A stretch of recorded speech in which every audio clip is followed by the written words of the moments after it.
يسوس وامي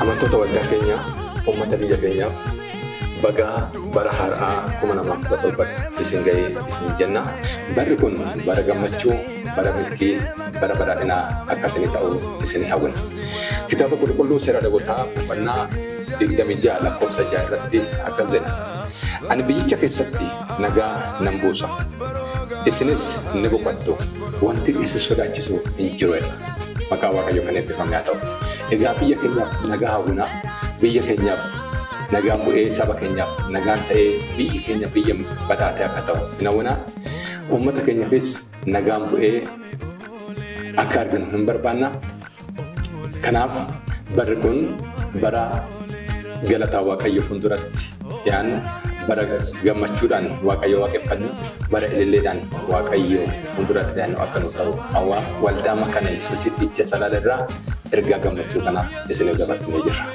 Waaqayyoo isin wajjin haa ta'u Waaqayyoo ayyaana isaa hafuura isaa isiniif barbaachisu isin jechuu barbaada. Nagaan Waaqayyoo isiniif haa ta'u waldaa amantoota warra wangeela makaan Yesuus fiichee salaalee fi naannoo ishee kan jirtan baga bara 2017 itti geessa isiniin jecha Waaqayyoon bara 2016 akka dinqiitti hunduma keenya gama hundumaan foonitti hafuuratti waldaa keenya saba keenya nagaatti eegee bara 2017 immoo Waaqayyoon moo'ichaan mijeesseera. Kanaaf eegumsa Waaqayyoof araara Waaqayyoof gaarummaa Waaqayyoon saba isaatiif godheef Waaqayyoon guddisnee galateeffannaa galanni Waaqayyoon isa nu gaggeessee fi isa nu eegeef isa immoo bara 2017tti nagaan nu ceesiseef ammayyuu galanni ulfinni isaa ta'u jecha bara 2017ttis immoo Waaqayyoon bara milkaa'inaa bara nagaa bara gammachuu bara moo'ichaa akka nuuf ta'u isiniif hawwaa sagalee Waaqayyoo keessaa Isaayyaas 43 lakkoofsa 18-19 irratti akka waldaa keenyatti luqqisii bara 2017 Waaqayyoon nutti dubbateedha.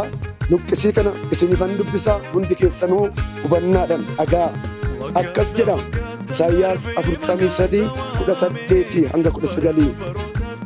Kanaafis Waaqayyo isa durii hin yaadatinaa wanta darbettis yaada keessan hin hiinaa kunoo ani wanta haaraa nan godha inni amma iyyuu as ba'uutti jira jedha. Kutaan kuni wantoota gurguddaa sadii dubbata. Isa darbetti yaada keessan hin hiinaa isa darbetti yaada keenya akka hin hiine ani immoo wanta haaraa nan godhaa jedha Waaqayyoon. Kun immoo boruu nutti agarsiisa. Boru akka abdii godhan ammayyuu Waaqayyoo bira saba Waaqayyootiif waan haaraan akka jiru boru abdii godhannee har'a irratti immoo akka xiyyeeffannu akkas jedha sagalee Waaqayyoo inniyyuu ammayyuu as ba'uuf jira kan jedhu kuni har'a nutti agarsiisa. Har'a irratti akka xiyyeeffachuu qabna. Har'a guyyaa har'aatti nuu kenname har'a irratti dhimminee akka hojjennu fedha Waaqayyoo akka raawwannu Waaqayyoon akka waaqessinu Waaqayyoon akka sodaannu akka sagalee Waaqayyootti akka jiraannu guyyaa nuu kennametti akka ta'utti akka hojjennu dubbiin Waaqayyoo kun nutti dubba. Kanaaf bara 2017tti Waaqayyoon guyyoota 365 nuuf kenneera. Guyyoota nuu kenname kanatti isa kaleessaa dhiisnee isa darbe dhiisnee boru Waaqayyoon abdii godhannee har'a irratti immoo dhimminee akka hojjennu Waaqayyoon anaaf sinirraa hidhee.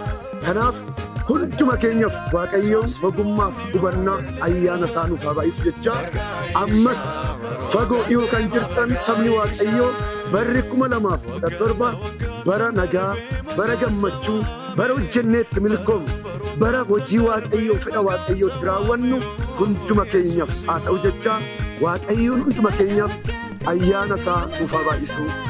Barri kuni bara nagaa bara milkaa'inaa hunduma keessaniif haa ta'u jedha ifamaa. Du'aa jireenyaa tan darbee magaasa waame waan yaadame